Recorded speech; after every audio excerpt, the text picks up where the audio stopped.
अस्सलाम वालेकुम, good morning, सुबह खैर। उम्मीद है आप सब खैरियत से होंगे। मैं हूं मोहम्मद जुनैद हलीम और आप देख रहे हैं पाकिस्तान मॉर्निंग। और आप लोग सोच रहे होंगे कि आज मैं अकेला क्यों हूं और इशाल कहां पर है। तो घबराना नहीं है आपने। इशाल को अपने व्यूअर्स का बहुत ख्याल है और वो हमारे साथ ही होंगी प्रोग्राम में पूरा हफ्ता, बल्कि हमारे साथ होंगी। लेकिन चूँकि वो निजी मसरूफियात की वजह से पाकिस्तान से बाहर हैं, तो कुछ ही देर में हमें वो वीडियो लिंक से ज्वाइन करेंगी और उनसे भी गपशप होगी। और इसके साथ साथ आपके सामने है सूरत हाल मुल्क में जो चल रहा है। कल एक छुट्टी के रोज़ भी जो तमाशा लगा रहा है, जिस तरह से कानून साजी के लिए आईनी तरमीमी बिल के हवाले से कोशिशें होती रहीं, मेल मुलाकातें होती रहीं और जोड़ तोड़ होता रहा, उस पर भी बात होगी। और एक बड़ा रिलीफ दिया गया है हुकूमत की तरफ से। और वो सारी कोशिशें जो कि हुकूमत ये दावा करे कि हम आवाम को रिलीफ देने के लिए कर रहे हैं, उसमें एक पेशरफ्त हुई है और पेट्रोलियम मसनूआत की कीमतों में एक बड़ा कमी की गई है। उम्मीद करते हैं कि आवाम तक भी इसका रिलीफ पहुंच सकेगा। तो आज सेनेट और कौमी असम्बली का इजलास दोपहर 12:30 बजे होना है नाज़रीन। और गुज़श्ता रोज़ दोनों ऐवानों के इजलास का वक्त बार बार तब्दील किया जाता रहा और कौमी असम्बली का इजलास रात 11 बजे हुआ। स्पीकर अयाज सादिक ने आगाज़ में इजलास मुलतवी कर दिया था, जबकि आइनी तरमीम पर वसी सियासी इत्तेफाक राय पैदा करने की कोशिशें हुई। आइनी और पार्लिमानी उमूर के लिए कायम जो खुसूसी कमेटी थी, इसका अहम इजलास दूसरे सेशन में हुआ था और फिर मौलाना फजल रहमान भी इसमें शरीक हुए। हमने देखा कि बार बार मुलाकातें होती रहीं मौलाना फजल रहमान को कायल करने के लिए। और बज़ाहिर तो ये लग रहा है कि मौलाना फजल रहमान का जो किरदार है बहुत अहमियत इख्तियार कर गया है, लेकिन ज़रा ये कहते हैं कि मौलाना फजल रहमान के ऊपर दबाव बहुत ज़्यादा बढ़ चुका है। उन्हें मुख्तलिफ जो ताकत के ऐवान हैं, जो आम शख्सियात हैं, इस्टेब्लिशमेंट से रिलेटेड हों या हुकूमती हो, उनकी तरफ से प्रेशराइज़ किया जा रहा है। और बिलावल भुट्टो हों, इसहाक डार, मोहसिन नकवी और दीगर जो शख्सियात हैं, जिसमें परवेज़ अशरफ हैं, नवीद कमर हैं, इन सब की तरफ से भी फ़र्दन मुलाकातें की गई मौलाना को कायल करने के लिए, क्योंकि वो जो जादुई नंबर है 224 का कौमी असम्बली में, इसी तरह से 64 अरकान की हिमायत चाहिए उन्हें सेनेट के अंदर, वो नंबर पूरे करने इस वक्त ज़रूरी है। कहा यह जा रहा है, हुकूमत की तरफ से दावा किया जा रहा है कि हम अदलिया को स्ट्रेंथन करने के लिए, अदलिया को मजबूत करने के लिए ये कानून साजी करने जा रहे हैं। लेकिन जो हिज़्ब इख्तिलाफ की जमातें जिसमें सर फहरिस्त है पाकिस्तान तहरीक इंसाफ, उनका ये कहना है कि ये अदलिया की खुदकुशी के मुतरादिफ होगा और ये फ़र्द वाहिद को नवाजने के लिए उनके वो टेन्योर है उसे तूल देने के लिए बुनियादी तौर पे तरमीम की जा रही है। तो वो तो सख्ती से इसकी मुखालफत कर ही रहे हैं, लेकिन मौलाना फजल रहमान की तरफ से भी ख़ास तौर पे ये जो एक पॉइंटर है जिसके ऊपर मुद्दत मुलाजमत है चीफ जस्टिस की, उसमें तोसी के हवाले से वो कहते हैं कि इसमें हम हुकूमत का साथ नहीं देंगे। तो इस पर हम बात करेंगे। हमारे साथ होंगे सलमान आबिद साहब, अज़हर सिद्दीक साहब, लेकिन उससे पहले हमें ज्वाइन कर चुकी हैं इशाल भी। इशाल, आपको भी वेलकम कहते हैं और आपने ये साबित कर दिया कि आपको अपने व्यूअर्स का बहुत ख्याल है।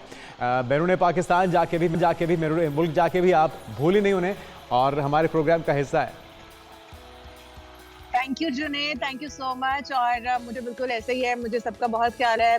जाहिर है वो हमें देखते हैं तो उन्हीं की वजह से हम हैं, लेकिन उससे ज़्यादा मुझे ख्याल आपका भी था कि आप अकेले हो जाएंगे और आप मुझे बहुत मिस करेंगे। तो मैंने सोचा कि मैं क्यों ना आपको यहाँ से ज्वाइन बहुत अच्छा किया आपने। और अभी तक कैसा चल रहा है आपका ट्रिप?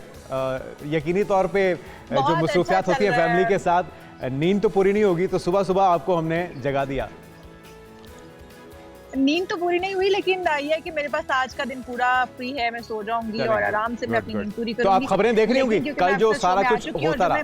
बिल्कुल देख रही हूँ, जो कल सारा दिन होता रहा। मैंने उसकी खबरें सारी जो है वो रात को कुछ देखी और कुछ सुबह उठ के मैंने अपडेट्स ली, तो मुझे लगा कि यार मैं तो जन्नत में हूँ, वहाँ पर पता नहीं पीछे क्या कुछ हो रहा है। तो जाहिर है कि जो चीजें चल रही हैं उनके ऊपर हम तशवीश में तो हैं कि क्या सूरत हाल आगे आने वाले बिल पास होता है नहीं होता। आज इजलास होने जा रहा है। जी जी जी बिल्कुल इजलास होने जा रहा है कुछ ही देर में, लेकिन लगता ये है कि कुछ ताखिर हो जाएगी और वक्त तो दिया गया था 11:30 बजे का। हम शामिल कर लेते हैं मेरे ख्याल में सलमान आबिद साहब को भी और हमें अज़हर सिद्दीक साहब भी ज्वाइन करेंगे कुछ ही देर में इशाल। और पूछेगा सलमान भाई, वेलकम कहते हैं पाकिस्तान मॉर्निंग में आपको। आगाज़ में सवाल तो यही है कि किसके दावे को हकीकत माना जाए? क्या वाकई हुकूमती दावे के मुताबिक अदलिया को मजबूत करने के लिए ये बिल लाया जा रहा है, ये कानून साजी हो रही है, या फिर जो अपोजिशन कह रही है कि ये फ़र्द वाहिद को नवाजने की कोशिश है और हम इसकी मुखालफत करेंगे? देखिए, बुनियादी तौर पे तो कोई भी हुकूमत जब कानून साजी करती है तो वो ये कहती है कि वो जमहूरियत की बालादस्ती, पार्लिमान की बालादस्ती, अवामी मफादात को पेश नजर रख के कानून साजी करती है। लेकिन उस पर्दे के पीछे बुनियादी तौर पे हुक्मरान तबके की ख्वाहिश होती है कि वो अपनी सियासत को और अपनी इक्तदार को और अपनी हुकूमत को ज्यादा मजबूत बनाए।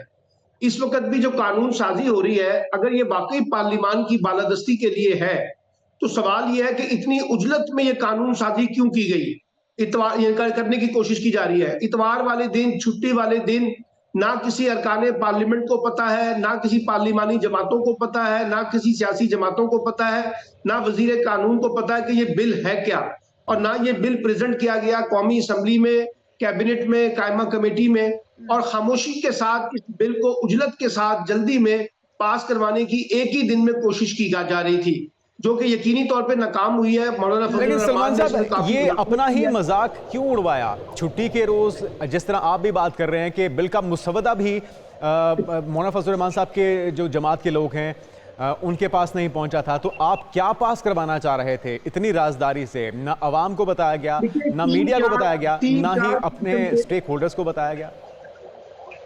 देखिए, 3-4 किस्म के बिल उन्होंने तैयार करके रखे हुए थे मुख्तलिफ सिचुएशन के हवाले से।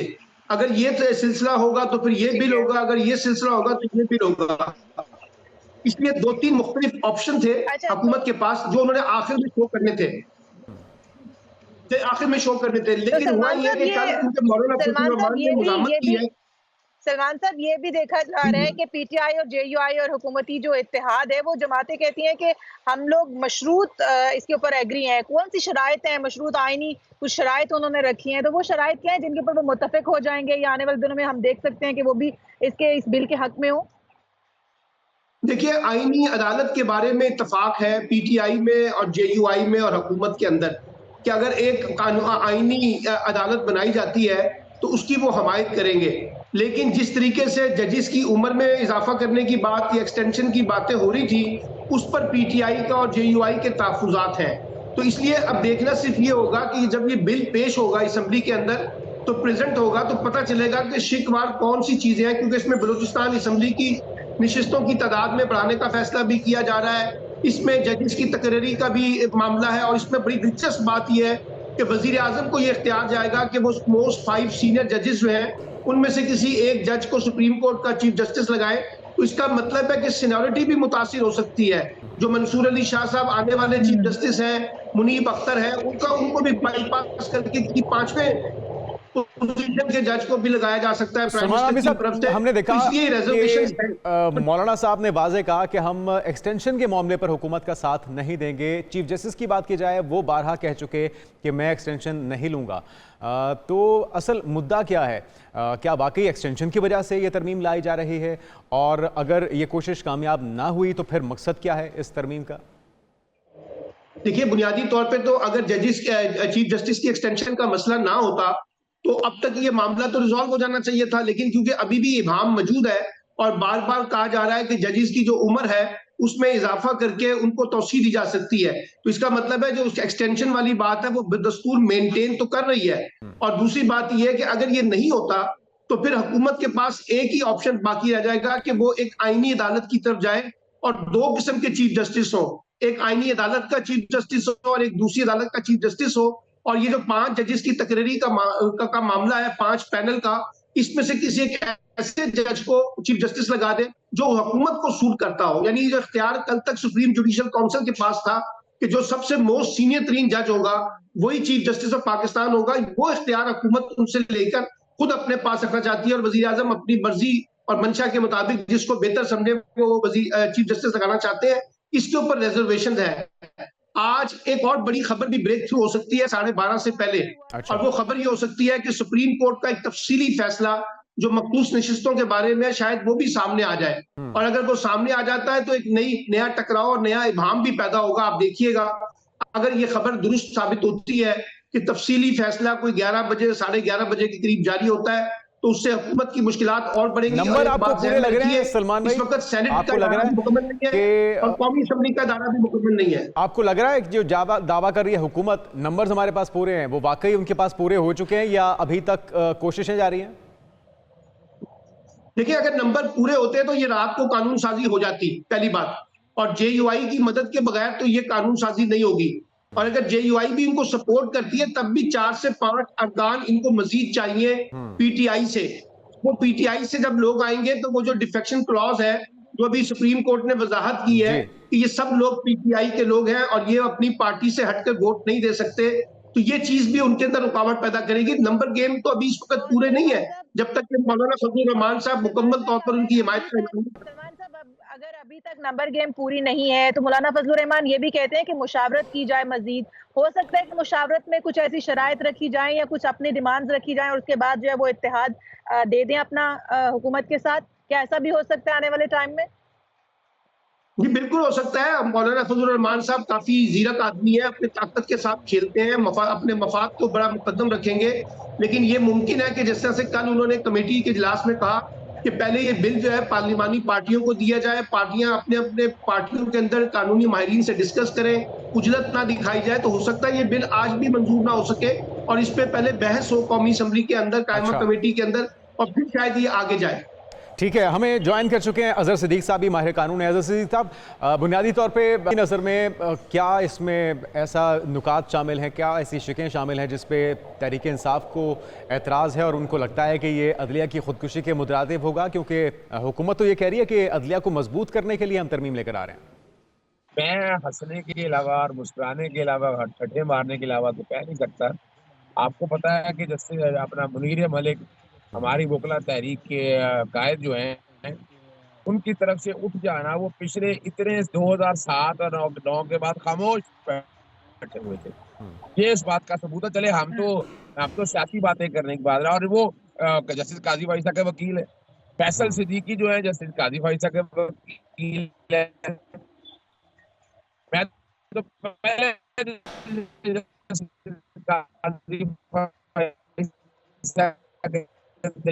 18वीं तरमीम करके मिसाके जमहूरियत आज अब करने क्या जा रहे हैं? देखिए, इशू हमारा बड़ा इख्तलाफी इशू है। अभी 1973 के आइन में कॉन्स्टिट्यूशन कोर्ट सारी कोर्टें डिटर्मिन है। आज क्या जरूरत पड़ गई है कि जनाब एक फेडरल कॉन्स्टिट्यूशन कोर्ट बनाई जाए, उम्र जो है 65 साल से 68 साल की जाए, एक हाई कोर्ट से जज तब्दील करके दूसरे हाई कोर्ट में? क्यों, किस लिए? जब मशरकी और मगरबी पाकिस्तान था तब तो था ना। फिर जज को निकालना हो तो बड़ा आसान तरीका है, आसान कर दिया। आर्टिकल 63 में यानी लोटे हैं, यानी आप अंदाजा लगाए डिफेक्शन करें और वोट भी काउंट होगा। कमाल हो गया भाई, आप चाह क्या रहे हैं? और फिर मैं और बाकी तरामीम की तरफ जितनी तरामीम की है इन्होंने, ये डॉक्ट्राइन ऑफ बेसिक स्ट्रक्चर जो है वो आईने पाकिस्तान का पूरी दुनिया में सेटल डाउन है, उसकी खिलाफ वर्जी है। हमारे बुनियादी हकूक की खिलाफ वर्जी है, ट्राइकॉटमी ऑफ पावर्स की खिलाफ वर्जी है। और इनको अंदाजा, अब आप अंदाजा ये लगा ले, चले मान ले कोई आईनी तरामीम करना चाहते हैं, छुपा के क्यों रखी है? कल वजीर कानून खुद कहते हैं कि मुसवदा उन्हें मिला है। आपको क्या लग रहा है अजहर साहब, आपको इस चीज को सिग़ाए राज में इतना रखने की क्या वजह है? क्या हुकूमत को खदशा है कि कंट्रोवर्शियल ना हो जाए मामला, या फिर हुकूमत को खुद भी नहीं पता था कि क्या तरमीम होने जा रही हैं, मुसवदे में क्या क्या शामिल है? देखिए, दोनों बातें ही हैं। एक तो कंट्रोवर्शियल, अब ये कंट्रोवर्शियल शुरू होगी। अब देखिएगा, वकला तहरीक का मैं आपके सामने बता रहा हूँ, वकला तहरीक शुरू होने वाली है। इसके बाद वकला तो आराम से नहीं बैठेंगे, मैं बता दूं आपको पहले। नंबर 1। नंबर 2, जो कि उनको खुद नहीं पता था जहां ये बनी है, और ये किसी अच्छे कॉन्स्टिट्यूशन एक्सपर्ट की नहीं बनी हुई, ये किसी अच्छे यानी एक दौर था। चले अपना हम जो मर्जी हम कहते रहे, शरीफुद्दीन पीरजादा अब इस दुनिया में नहीं रहे, वो इस तरह के काम किया करते थे। तो अब तो समझ ही कोई नहीं आती। अब जिस किसी ने भी बनाई है, मुझे तो वो भाई वो वकील भी नहीं लगा कि जिस किसी ने ड्राफ्ट की है वो ना वो अच्छा ड्राफ्ट्समैन है। इतनी गलतियां, इतनी कॉन्स्टिट्यूशन उसके अंदर और कॉन्स्टिट्यूशन प्रिंसिपल के खिलाफ है। उनको चाहिए था कि आपकी राय भी ले लेते, आपको शामिल कर लेते इस तरमीम की शिकें तैयार करने में। सलमान भाई, गुज़िश्ता रोज जो जमहूरियत के आलमी दिन पे हमने तमाशा देखा है, सारा दिन रात गए तक, आज आपको लगता है कि उसका इख्तिताम हो पाएगा? क्योंकि कल तो फिर 12 रबीउल अव्वल की छुट्टी भी होगी। देखिए, इख्तिताम क्या, अगर कोई कानून साजी करनी है आप कर भी लेंगे, अगर उजलत में कर लेंगे, ताकत की बुनियाद पे कर लेंगे, लेकिन इसके बाद एक बुरहान पैदा होगा हुकूमत और इस्टेब्लिशमेंट के दरमियान, जुडिशरी और इस्टेब्लिशमेंट के दरमियान, और ये जो खासतौर पे बुकला और बार और बेंच है, इनके दरमियान नए तनाज़ात पैदा होंगे। तो ये मसला हल होने वाला नहीं है, क्योंकि जिस तेजी के साथ ये सारी उजलत साजी में कानून साजी की जा रही है, लोगों को मुशावरत का हिस्सा नहीं बनाया जा रहा, मीडिया के पास कोई बहस के लिए नुक्ता नहीं है कि क्या वो बिल है जिसके ऊपर बहस की जाए। सब अपनी अपनी एजम्पशन के ऊपर गुफ्तगू कर रहे हैं, तो ये फिर जमहूरियत के लिए कोई अच्छा साइन तो नहीं है। यानी जमहूरियत जो है वो मुशावरत की बात करती है, जमहूरियत जो है वो लंबी लोगों तमाम स्टेक होल्डर को इंगेज करके बात करने की बात करती है। तो यहाँ तो ऐसा नहीं हो रहा। यहाँ तो जैसे अभी कहा गया कि जैसे मैंने भी कहा कि वजीर कानून ने कल खुद कहा टीवी पे कि उनको भी मसवदा अब मिला है। तो अगर वजीर कानून जिनका काम ये कानून साजी करनी थी और उसके लिए मसवदा तैयार करना था, अगर वो खुद ला इल्म है तो अंदाजा लगा लीजिए कि पार्टी के पास क्या हालात होंगे। इसलिए मैं ये समझता हूँ कि ये जो कानून साजी की जा रही है, और जब आप पर्सन स्पेसिफिक होकर कानून साजी करते हैं तो उसके नताइज काफी संगीन होते हैं। यहाँ कानून की बालादस्ती और जमहूरियत की बालादस्ती से ज्यादा जो बड़ा चैलेंज है, हुकूमत एक ऐसा निजाम लाना चाहती है जो उसको प्रोटेक्ट कर सके, उसके मर्जी और मंशा के मुताबिक काम कर सके, जिसके ऊपर इतराजात हैं और जिस पे सवालात उठ रहे हैं। तो मुझे लगता है कि ये नया टकराव का बाइस बनेगा। सलमान साहब, हमने देखा कि जब कोई कानून बनाता है तो उसके अगेंस्ट भी इस्तेमाल हो जाता है। अगर ऐसा ही होता है, कानून पास हो जाता है, तरमीम हो जाती है, तो उसके बाद आप नहीं समझते कि ये हुकूमत के अपने खिलाफ भी इस्तेमाल हो सकता है? कल को किसी और की हुकूमत भी आ सकती है। ये तो नंबर गेम है, कभी किसी के पास ज्यादा तो कभी किसी के पास ज्यादा। लेकिन हमारे हुक्मरान तबकात इस तरह सोचते नहीं है। वो समझते हैं कि शायद वो ताहयात इक़्तिदार का हिस्सा बन गया है, कल को उनको भी दोबारा अपोजिशन में जाना है। और ये किसी तरह की कानून साजी, जैसे भी आपने देखा कि जलसे के हवाले से कानून साजी की गई है कि 7 बजे से 11 बजे तक के टाइम और ये फला फला, ये कल इसी हुकूमत के खिलाफ भी इस्तेमाल होगा ना। तो इसलिए मैं ये समझता हूँ कि जब आप हुकूमत और अपोजिशन मिलकर और बाकी स्टेक होल्डर को ऑन बोर्ड लें, जो कानून साजी, देखिए पार्लियामेंट का हक है, इसमें कोई डिबेट नहीं है, लेकिन कानून साजी पार्लियामेंट का हक है, लेकिन सबको साथ लेके चलना और बेहतरी के लिए इस्लाहात होनी चाहिए। अजहर साहब, आपके ख्याल में एक बड़ा हदफ हाईकोर्ट के, इस्लामाबाद हाईकोर्ट के जजेस भी हैं जिनके ख़त की वजह से एक तनाज़ा खड़ा हुआ और हुकूमत को लगता है कि उनके लिए मसला पैदा कर सकते हैं, उनको टारगेट किया जा रहा है इस तरमीम के जरिए? देखिए, एक बात तो आपको बता दें, जो बातें हो रही थी ना कि अवाम के लिए की जा रहे हैं, इस 34 या 35 सफ़े में एक प्रोविजन ऐसी नहीं है जो अवाम के फायदे के हवाले से हो। और इसमें कोई शक नहीं है कि ये बुनियादी तौर पर अदलिया को कंट्रोल करने के लिए, अदलिया को ताबे करने के लिए, ये इंडिपेंडेंस ऑफ जुडिशरी को, ये ट्राइकोटमी ऑफ पावर्स के बेसिक प्रिंसिपल के खिलाफ है। और मेन वजह यही है, देखना एक हाई कोर्ट से दूसरे हाई कोर्ट, यानी क्यों, ऐसा क्या मसला हो गया? मेरा एक सवाल है, भाई आप हाई कोर्ट में जजेस की तादाद नहीं कर सके, आप सिविल कोर्ट और सेशन कोर्ट में आम बंदों के हवाले से जो मसाइल है किसी ने क्या खत्म कर सके? क्या आपने ऐसा कोई निजाम बनाया है? ऐसा निजाम के जो निजाम जो है अब लोगों को जो इंसाफ कह रही है कि दरवाजे पर मिलेगा, उसके हवाले से आपने क्या कोई ऐसा स्टेप लिया है? या आंसर इज बिग नो। वजह क्या है कि जो आप चाह ये रहे हैं अभी तो फिलहाल, जो कि वजह है कि आपकी नाजायज हुकूमत है, उस हुकूमत को बरकरार रखने के लिए आप चाह क्या रहे हैं कि आपकी मर्जी की ये तरमीम हो जाए, यानी कल कोई भी कोर्ट जाना चाहे। पीटीआई की मर्जी क्या है? क्या सिरे से तरमीम की जरूरत ही नहीं, या फिर कुछ शिकों में रद्दबदल होना चाहिए? आपका इनपुट क्या हो सकता है इसमें? सवाल ही पैदा नहीं होता, इसमें कोई ऐसी तरमीम की जरूरत नहीं है। अभी 18वीं तरमीम में आपने इतना बड़ा पैकेज दिया है, कॉन्स्टिट्यूशन पैकेज दिया है, अब इसमें है ही कुछ नहीं है। कॉन्स्टिट्यूशन कोर्ट क्यों जरूरत है आपकी फेडरल कोर्ट क्या जरूरत है? क्या आम आदमी के लिए जरूरत है? यानी आपको अपनी हुकूमतें बचाने के लिए जरूरत है? ये अच्छा होता ये कोई काम करते हैं, कोई एडीआर का, कोर्ट डिस्प्यूट रेजोल्यूशन का, लोगों को इंसाफ देने के हवाले से कम करने के लिए, सस्ता इंसाफ फराहम करने के लिए। आपको अपने लिए सिर्फ और सिर्फ टोटल पूछा था ना फारूक सत्तार से किसी ने, तो उन्होंने कहा कि जनाब अवाम के लिए तो इसमें नहीं है, लेकिन हम सिस्टम ठीक करना चाहते हैं। अभी सवाल है, अगर सिस्टम ठीक करना है तो सिस्टम का ठेका सिर्फ इन्हीं हुक्मरान जमातों ने लिया है। और देखिए, एक ऐसी कॉन्ट्रोवर्शियल का जो आइन है वो बड़ी मेहनत के साथ बना, आइन साज असेंबली बनी थी। आप आइन का बेसिक स्ट्रक्चर तब्दील करना चाह रहे हैं। आप तो खुद लेजिटिमेट गवर्नमेंट नहीं है, या तो खुद लेजिटिमेट गवर्नमेंट हो। बिल्कुल ठीक है। मैं आपसे ये जानना चाह रही थी, मैंने कहा आप माहिर कानून भी हैं, जाहिर है बहुत ग्रिप है आपकी कानून के ऊपर। क्या समझते हैं, माजी में ऐसी मिसालें मिलती हैं जहां पर कानून में इस तरह की अमेंडमेंट्स की गई हों किसी खास पार्टी को फायदा पहुंचाने के लिए, या फिर खुद हुकूमत ने अपने आप को फायदा पहुंचाने के लिए इस तरह की अमेंडमेंट्स की हों? देखिए ये तो डिक्टेटर के दौर में होता रहा है। एलएफओ आया था, आपके सामने पता है, उसके जरिए आइन को छेड़ा गया था, वो फिर कोर्टों ने पकड़ के सेट असाइड कर दिया।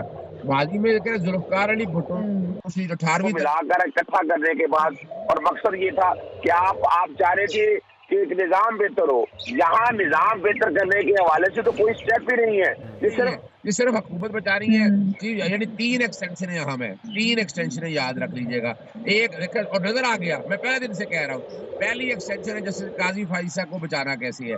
दूसरा है कि जो सिस्टम की यानी जो सिस्टम को बचा सकेंगे, चीफ इलेक्शन कमिश्नर को बचाना कैसे, देख ले आपके सामने है। यानी कह दिया है कि वोट जब तक नया नहीं आएगा वो काम करते रहेंगे। इसका मकसद क्या है नजर आ रहा है सबको। तो ये पर्सन और मैं आपको बताता चलूं, हमने काम इसमें मुकम्मल कर लिया है। जैसे ही तरह ये पास होगी पहले दिन ही ये चैलेंज कर देंगे हम इसको। हम तो हर तरह से कोशिश कर रहे हैं, आपने तैयारी पूरी कर रखी है चैलेंज करने की। अच्छा सलमान भाई, सारी हुकूमतें, सारे सियासतदान डिक्टेटरशिप की मुखालफत तो करते हैं, उसे बुरा भला तो कहते हैं, लेकिन आपको लगता है कि क्या हमारे तमामी हुक्मरानों के अंदर भी एक छोटा सा डिक्टेटर आमिर कहीं ना कहीं मौजूद है, क्योंकि वो यही कोशिश करते हैं कि सब कुछ उनके कंट्रोल में हो जाए, डेमोक्रेसी सिर्फ बातों की हद तक है? देखिए छोटा मोटा डिक्टेटर नहीं, एक अच्छा खासा मोटा ताजा डिक्टेटर जो है हमारी सियासी जमातों के अंदर भी है। वो आप जिस भी हुकूमत में चले जाए, आपको उसके अंदर का जो डिक्टेटर है वो बाहर निकल कर आएगा। सबसे पहले तो उन्होंने अपनी सियासी जमातों के अंदर डिक्टेटरशिप कायम की हुई है। एक खानदानी बुनियादों पर सियासी जमातों की तश्कील है, वो उनकी डिक्टेटरशिप की बदतरीन मिसाल है। दूसरी बात यह है कि देखिए हुकूमत जो है, जैसे भी कहा जा रहा था, अजहर सिद्दीक ने भी कहा कि हुकूमत कोशिश करती है कि कानून साजी का सहारा लेके वो अपनी ताकत को मेंटेन कर सकें और अपने आप को हरफे आखिर बनाए और अपने आप को एक लंबे इक़्तिदार के साथ लेकर चलें। तो ये जो आमराना तर्ज अमल होता है, ये सियासी जमातों के अंदर भी मौजूद है और हमारी जो पार्लिमानी सियासत है उसके अंदर भी जो सियासी जमातें बरसर इक़्तिदार आती हैं, उनकी सियासत में भी ये झलक हमें नुमाया नजर आती है। और यही वजह है कि पाकिस्तान में जमहूरियत का मुकदमा कमजोर है और आज जब दुनिया में आलमी दिन जो यौम जमहूरियत का मनाया जा रहा है, तो हमारी इंटरनेशनल रैंकिंग जो है पिछले सालों के मुकाबले में मजीद कमजोर हुई। सलमान साहब, अजहर साहब से जानना चाहूंगी, अजहर साहब क्या आने वाले दिनों में मौरूसी सियासत को खत्म करने के लिए भी कोई कानून बनाया जा सकता है कि पाकिस्तान के लिए जो काम करे सिर्फ वही आगे सियासत कर सके, मौरूसी सियासत जो है उसको बढ़ावा ना मिले, उसे खत्म किया जा सके? क्या कोई कानून बन पाएगा? देखिए ये जो इतनी तरामीम है, ये मौरूसी सियासत ही को तो परवान चढ़ाने के लिए है। इतनी तरामीम है ना, ये मौरूसी सियासत अभी जितनी तरामीम, अपने अच्छा पॉइंट दे दिया। पाकिस्तान में मौरूसी सियासत को खत्म नहीं करना चाहता कोई भी, यानी इमरान खान साहब के अलावा हर किसी ने ये कोशिश की है उसको बचाया जा सके। और हम कोशिश कर रहे हैं, हमने 2.5 सालों से फस्तायत देख रहे हैं। कोई ये बता दे कि इन्होंने इस हवाले से कोई स्टेप उठाया? कोई स्टेप नहीं उठाया ऐसा। और अल्लाह करे कि शायद इनको ख्याल आ जाए, लेकिन इनको ख्याल आने वाला नहीं है। अब नजर यही आ रहा है कि अवाम वकला एक बड़ी तहरीक की तरफ लेकर जाएंगे इनको अब बताएंगे कि आइन क्या होता है, हम समझाएंगे इनको, सिखाएंगे हम इनको कि ये कोई तरीका नहीं है। हमने लॉ एंड ऑर्डर उसमें इसलिए नहीं चलाई थी कि हम अदलिया पे कम्प्रोमाइज होने देंगे, अदलिया की आज़ादी और हुक्मरानी को खराब होने देंगे, मुतासर होने देंगे। ये सर गलतफहमी में है। ये लग यही रहा है कि अब चाह ये रहे हैं, खुद हवा दे रहे हैं। और ये मैं एक और बता दूं आपको, ठीक है, तमाम आईनी तरामीम जो है ना, ये मार्शल लॉ को दावत देने के मुतरादिफ है। ये जान के ऐसी तरामीम की गई हैं ताकि मुल्क में मार्शल लॉ की हमारा हो सके, और हम ऐसा नहीं होने देंगे। आपको पहले बता दें, हमने इसको बड़े आराम से स्मेल कर लिया इन चीजों को, और इसको कबूल सवाल ही पैदा नहीं होता। सिविल सोसाइटी खड़ी होगी, लॉयर्स खड़े होंगे, डॉक्टर्स, इंजीनियर, सियासी जमातें, जैसे 2007 की तरफ पर एक लॉयर्स मूवमेंट चली थी, लग रहा है हमें उसी लॉयर्स मूवमेंट की तरफ जाना पड़ेगा। बहुत शुक्रिया अजहर सिद्दीक साहब। सलमान आबिद साहब हमारे साथ मौजूद थे। आज एक बार आईनी तरमीम को पेश किया जाएगा ऐवान में, दोनों ऐवानों में, कौमी असम्बली में भी और सेनेट में भी, और विफाकी काबीना का इजलास भी होना है। कोशिश की जाएगी कि आज कानून साजी को अमली जामा पहनाया जा सके। और हुकूमत ये कह रही है कि हमारे पास नंबर पूरे हैं, लेकिन मौलाना फजल रहमान का अभी भी ये कहना है कि वो मशरूत तौर पे हिमायत करेंगे। दावा तो यही था कि नंबर्स पूरे हैं, लेकिन मौलाना फजल रहमान अभी तक अपनी जो मुकम्मल हिमायत है उसका इजहार उन्होंने नहीं किया है। और अगर नंबर आज भी पूरे नहीं होते तो फिर ये तीसरा दिन होगा कि मुसलसल हुकूमत को नाकामी का सामना करना पड़ेगा, और यकीनी तौर पे हुकूमत के लिए ये किसी हद तक सुखी का बायस भी होगा। मौलाना फजल रहमान साहब पहले भी इसी तरह से करते आए हैं। उनका ट्रैक रिकॉर्ड भी ये है कि वो पहले तो ना करते हैं, उसके बाद फिर वो मान जी, जाते हैं आप और ठीक अपनी कह रही कुछ हैं शराइत इशाल, जो वो रखते लेकिन हैं इस सामने। बार सूरत-हाल थोड़ी-सी मुख्तलिफ लग रही है और अगर वो उसूलों पर स्टैंड ले रहे हैं तो भी, और अगर वो कुछ गिव एंड टेक करना चाह रहे हैं, दोनों सूरतों में लगता ही है कि मौलाना इतनी आसानी से इस बार हुकूमत के काबू नहीं आएंगे। इस पर मज़ीद भी बात करते हैं। और इशाल, खुशखबरी भी हमने अपने नाज़रीन के साथ शेयर की है, पेट्रोलियम मसवाद की कीमतों में कमी के हवाले से दीगर भी बहुत सी दिलचस्प खबरें हैं, अहम खबरें हैं, जिस पर हम बात करेंगे अपने नाज़रीन के साथ एक ब्रेक के बाद। तो हमारे साथ रहिए, एक ब्रेक के बाद मिलते हैं।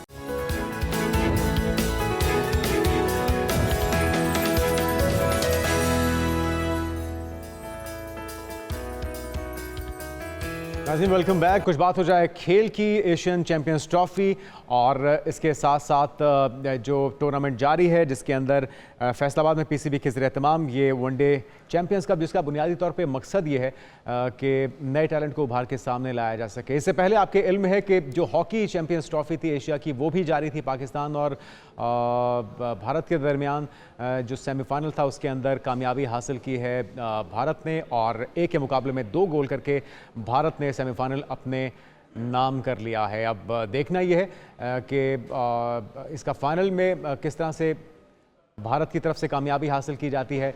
और जो बात की जाए फैसलाबाद में होने वाले पीसीबी के ज़ेर-ए-एहतमाम वनडे चैंपियंस कप की, जिसके दिलचस्प मुकाबले जारी हैं। आज शाहीन शाह अफरीदी की लायंस और शादाब खान की पैंथर्स मद्दे मुकाबल हैं। पैंथर्स ने 2 मैच खेले और इसे 1 मैच में जीत हासिल हुई है, दूसरी में नाकामी का मुंह देखना पड़ा, जबकि लायंस ने स्टालियंस के खिलाफ एक ही मैच खेला है और इसमें इसे शिकस्त का सामना भी करना पड़ा है।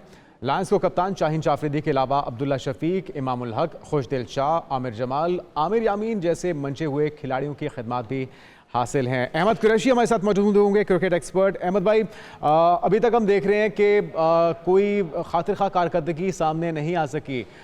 डोमेस्टिक मैचेस हैं, डोमेस्टिक प्लेयर्स हैं, लेकिन चेज़ नहीं कर पा रहे। आपकी नज़र में इसकी वजह क्या है? सबसे पहले तो जी आप सबको अस्सलाम वालेकुम। वालेकुम सलाम। देखें, पहली बात तो ये है कि मुझे इस जो वनडे कप है ये कराने की समझ ही नहीं आ रही, क्योंकि आप हारे थे टेस्ट सीरीज बांग्लादेश से और अब नेक्स्ट मंथ आना है इंग्लैंड ने यहाँ पे, वो भी टेस्ट सीरीज खेलने आना है।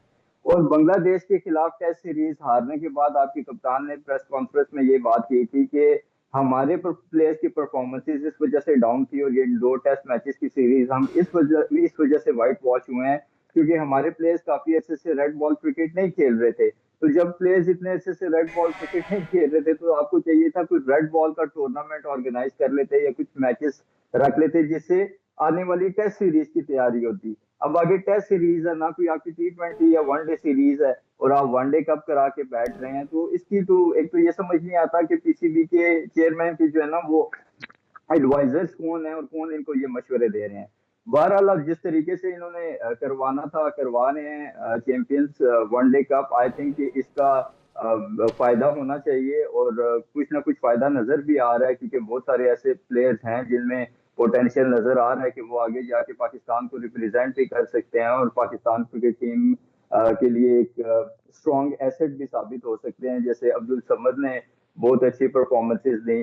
आई थिंक जो थोड़ा सा डिसअपॉइंटिंग है वो ये कि जो पाकिस्तान क्रिकेट टीम के करंट पाकिस्तान क्रिकेट टीम के प्लेयर्स हैं उनकी परफॉर्मेंसेस एज सच कोई अप टू द मार्क नहीं है, चाहे वो शान मसूद हों, चाहे वजह क्या है? क्या फिटनेस मसाइल है? मौसम असरअंदाज हो रहा है? क्यों कोई भी टीम चेज नहीं पा रही? जो पहले खेल रही है वही कामयाबी हासिल कर रही है। कोई भी एक्स्ट्राऑर्डिनरी परफॉर्मेंस जिस तरह आप भी कह रहे हैं अभी तक क्यों नहीं देख पा रही हमें? देखिए, T20 और वनडे के डायनामिक्स थोड़े से एक दूसरे से मुख्तलिफ हैं, ठीक है। T20 में आपने जो है वो 20 ओवरों के अंदर आपने बैटिंग करनी है, तो वो आपके पास उसमें समझ लें कि कम टाइम होता है और आपकी ज़्यादा एनर्जी नहीं कंज्यूम होती। लेकिन वनडे में क्योंकि आपका ऑलमोस्ट पूरा दिन लगता है, तो उसके लिए आपकी फिटनेस इतनी इनफ होनी ज़रूरी है कि आप दोनों इनिंग्स में सर्वाइव कर सकें। एक इनिंग्स में मतलब अगर आप तो बॉलर हैं तो एज अ तो बॉलर और फील्डर भी, अहमद और साहब जिस तरह से हम खेल नहीं पा रहे हैं, अहमद साहब, जिस तरह से हमारे प्लेयर्स खेल नहीं पा रहे हैं, क्या आप समझते हैं डोमेस्टिक जो क्रिकेट होती है या फिर हम कह लें वनडे कप जो टेस्ट कप है, उनकी अगर बात की जाए तो उसका मकसद ये है कि नया टैलेंट सामने लाया जा सके या उस तरह का खेल, उस तरह के खिलाड़ियों को बाहर निकाला जा सके जो पाकिस्तान के लिए खेल सके। तो समझते हैं कि हम वो हदफ पूरा कर पाएंगे, टारगेट पूरा हो पाएगा, वो खिलाड़ी सामने आ पाएंगे इस तरह से?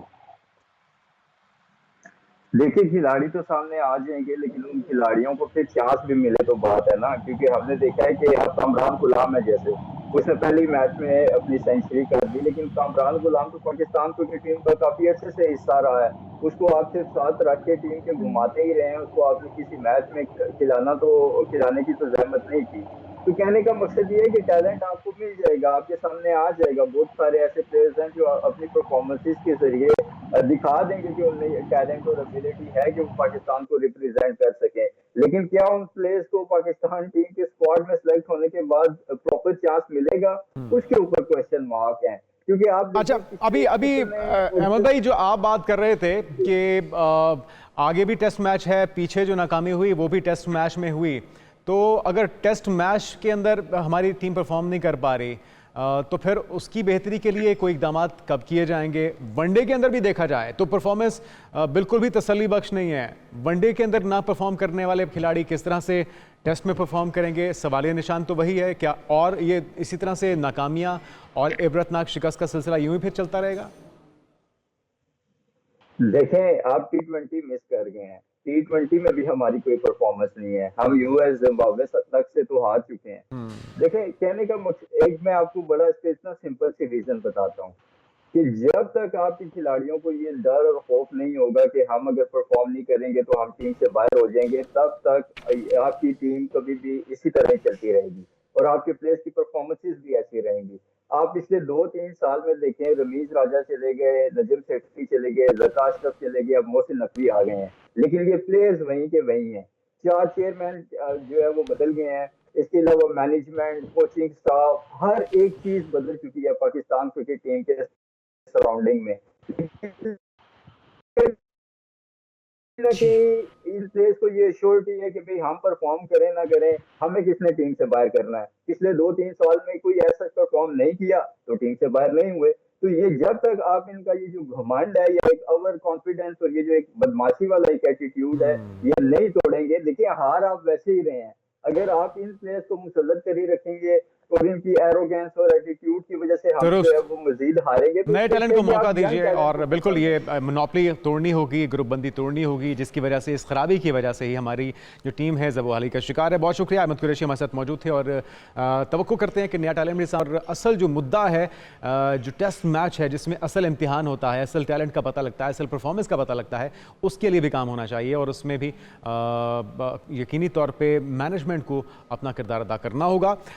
तो उम्मीद करते हैं कि ये मैचेस जो हैं वो नया टैलेंट उभार कर सामने ला सकें। आगे बढ़ते हैं और कुछ बात हो जाए इशाल उस मुबारक महीने की, उस ख़ास हस्ती की आमद की जिसकी तैयारियां मुल्क भर में जारी हैं। जी हाँ, ख़ातमुन नबीन आकाए दो जहां हज़रत मोहम्मद मुस्तफ़ा सल्लल्लाहु अलैहि वसल्लम की विलादत बासादत की मुक़द्दस घड़ियाँ अब बिल्कुल करीब आ चुकी हैं, जिसके लिए पाकिस्तान समेत अब दुनिया भर में मिलाद मुस्तफ़ा मनाने की तैयारियां भी जारी हैं और फ़िज़ाएँ रबीउल अव्वल के आगाज़ से ही दरूद व सलाम की पुरकैफ सदाओं से गूंज उठती हैं।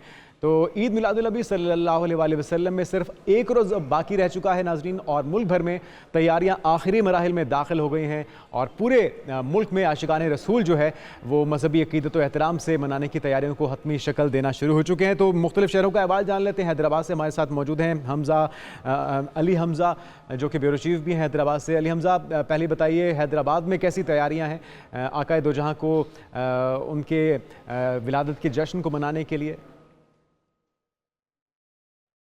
जी बिल्कुल, खातमुल मुरसलीन अशरफुल अंबिया सरदार दो जहां हज़रत मोहम्मद मुस्तफ़ा सल्लल्लाहु अलैहि वसल्लम के जश्न विलादत के सिलसिले में हैदराबाद में भी तैयारियां उरूज पर पहुंच गई हैं। जगह जगह स्टॉल्स पर ख़रीदारी की जा रही है। नालन पाक के बैजेस, सब्ज़ परचम और दीगर अशिया की ख़रीदारी में शहरी मसरूफ़ नज़र आ रहे हैं। इस वक्त भी तिलक चौड़ी पर मैं मौजूद हूँ। आप देख सकते हैं कि यहाँ पर मुख्तलिफ़ इक़साम के जो आइटम्स हैं वो मुख्तलिफ़ स्टॉल्स की ज़ीनत बने हुए हैं।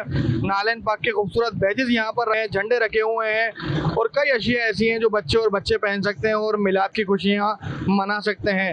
हैदराबाद शहर में ख़रीदारी के अलावा अगर बात की जाए तो मुख्तलिफ मकामात पर महफिल मिलाद का भी इनेकाद किया जा रहा है। ज़िक्र रसूल खुदा सल्लल्लाहु अलैहि वसल्लम से लोग अपने दिलों को मुनव्वर कर रहे हैं और रसूल अकरम सल्लल्लाहु अलैहि वसल्लम की जो तालीमात हैं, जो सुन्नत है, उससे इस्तिफादा हासिल कर रहे हैं। जगह जगह पर मिलाद की महफिल के अलावा मुख्तलिफ मकामात पर हम ये भी देख रहे हैं कि जुलूस निकाले जा रहे हैं जिसमें बच्चे और बड़े सभी शिरकत कर रहे हैं और सबका यही कहना है कि आकाए दो जहां हज़रत मोहम्मद मुस्तफ़ा सल्लल्लाहु अलैहि वसल्लम की विलादत का जश्न हर साल से बढ़ मनाएंगे। और न सिर्फ मौजूद थे, जश्न रुक करेंगे मुल्तान का, जहाँ पे मौजूद हैं माज़न यूसुफ। माज़न यूसुफ, यहाँ पे बताइएगा कि किस अंदाज में आकाए दो जहां की आमद का जश्न मनाया जा रहा है, मुल्तान में कैसी तैयारियां हैं?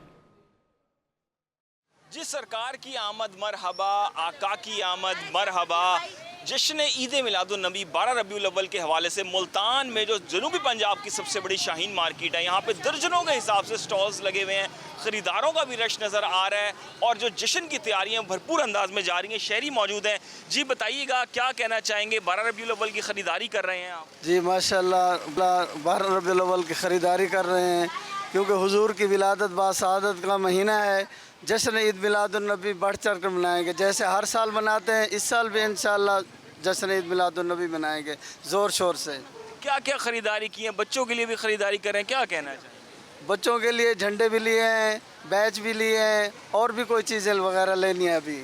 जी बिल्कुल, बच्चों के लिए भी ख़रीदारी की जा रही है। घर में जो सजावटी सामान होता है, लाइटें होती हैं, बल्कि कुमकुमे होते हैं, मुख्तलिफ़ तरह की जो सजावटी अशिया हैं, उनकी भी मांग में इजाफा है और शहरी यहाँ पर आ रहे हैं अपने बच्चों के साथ। छोटे बड़े सभी जो है वो खरीद मसरूफ़ नज़र आ रहे हैं। बहुत शुक्रिया। गली बाजार मोहल्लों को बरकी कुमकुमों से सजाया गया है, मसाजिद में भी रौनकें हैं, मसाजिद को भी और अहम इमारतों को भी खूबसूरती से सजाया गया है। छुट्टी भी होगी और रात भर ये जो इबादत का सिलसिला है, नवाफिल का सिलसिला है, ये मसाजिद में जारी रहेगा। आपको कल भी अपडेट कर रहेंगे, इस हवाले से खुसूसी प्रोग्राम होगा। अभी हमारे नुमाइंदगान मुख्तलिफ शहरों का अहवाल बता रहे थे, दीगर इशूज़ पर भी बात होगी। एक ब्रेक लेते हैं, ब्रेक के बाद दोबारा हाजिर होंगे।